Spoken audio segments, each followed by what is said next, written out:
Good morning, everybody. I'm Mark Dawes. That will introduce me to you, so you can glance at that real quick. I'm not going to go over that in any kind of detail with you right now.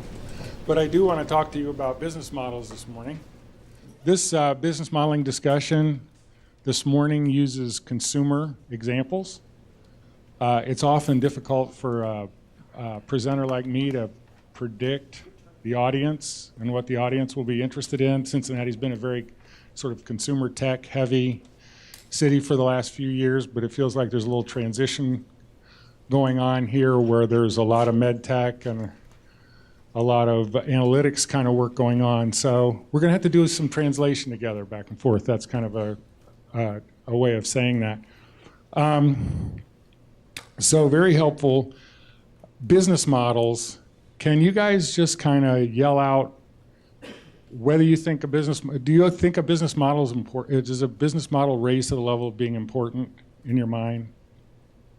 I mean, 1, 2, 3. If 3 is important and 1 isn't, give me just a visual scale. Lots of 3s, couple of 2s maybe. Okay, so let me just point at people and just yell out why. Why do you think it's important?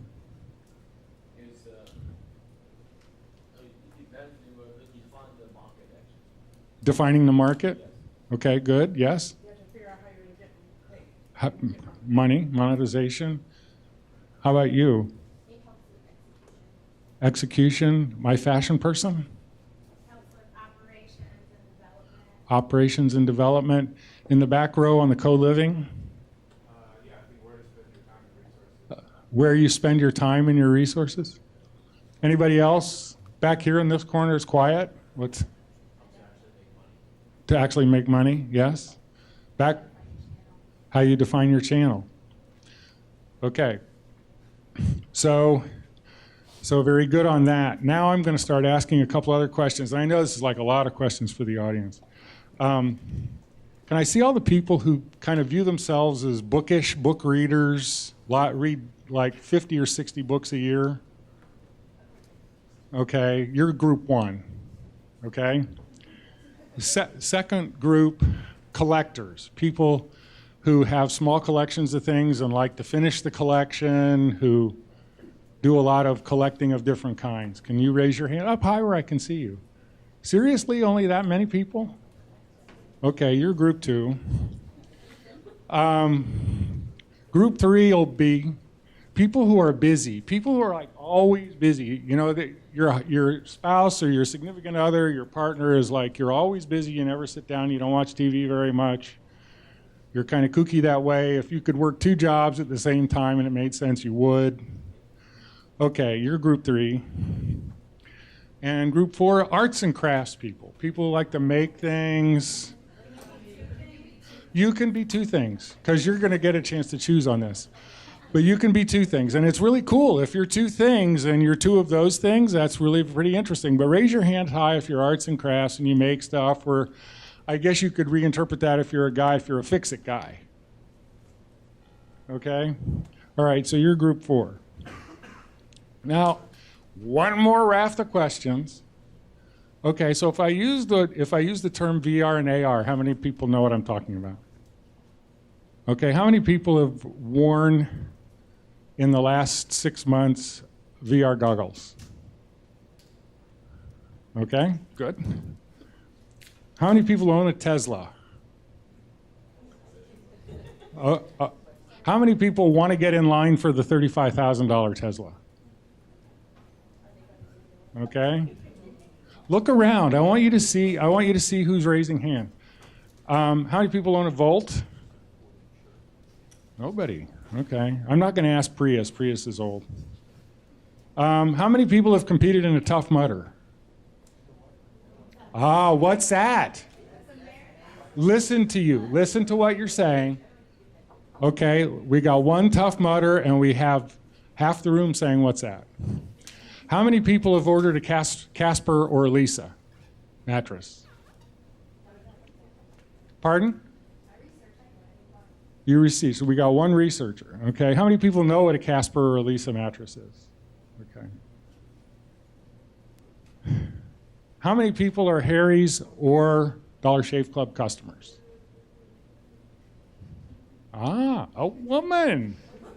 Very good. I'm so impressed. I'm so proud of you for raising your hand.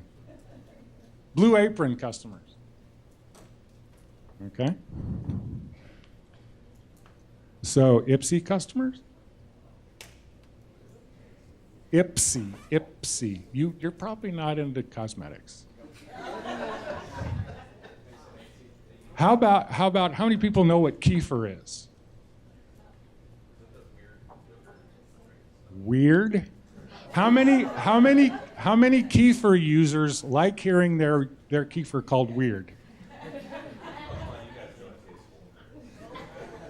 Mine doesn't.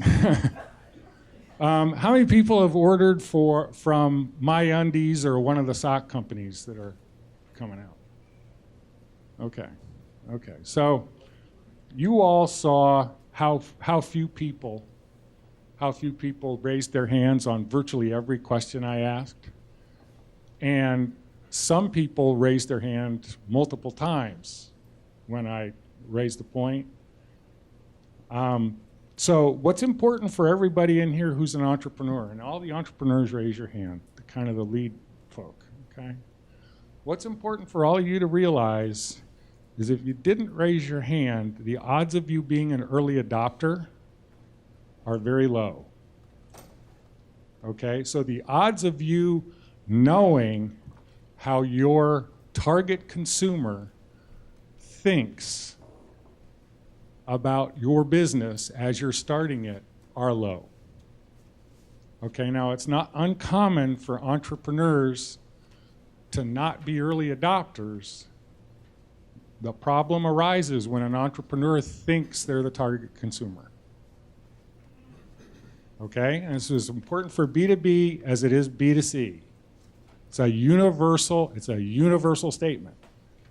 Okay, and it doesn't have anything to do with your likelihood of success. So I'm not critiquing you, there's no critique. It's just you as the CEO make all kinds of decisions every day about how you operate your business model based on what you believe is true about your target consumer or customer. And if you're not an early adopter, the odds of you knowing how they think are low.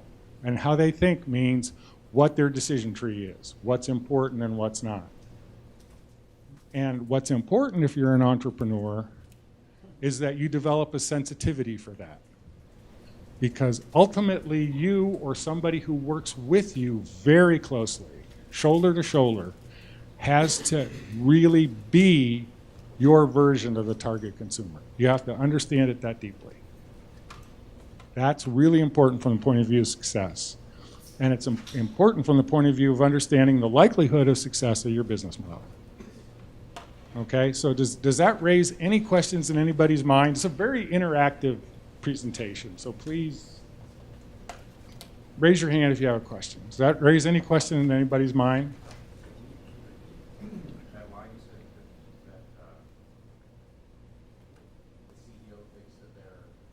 It's dangerous when the CEO, who is not an early adopter, thinks they're the target consumer, or thinks they deeply understand. We could rephrase it 2 or 3 ways. Thinks they deeply understand the target consumer.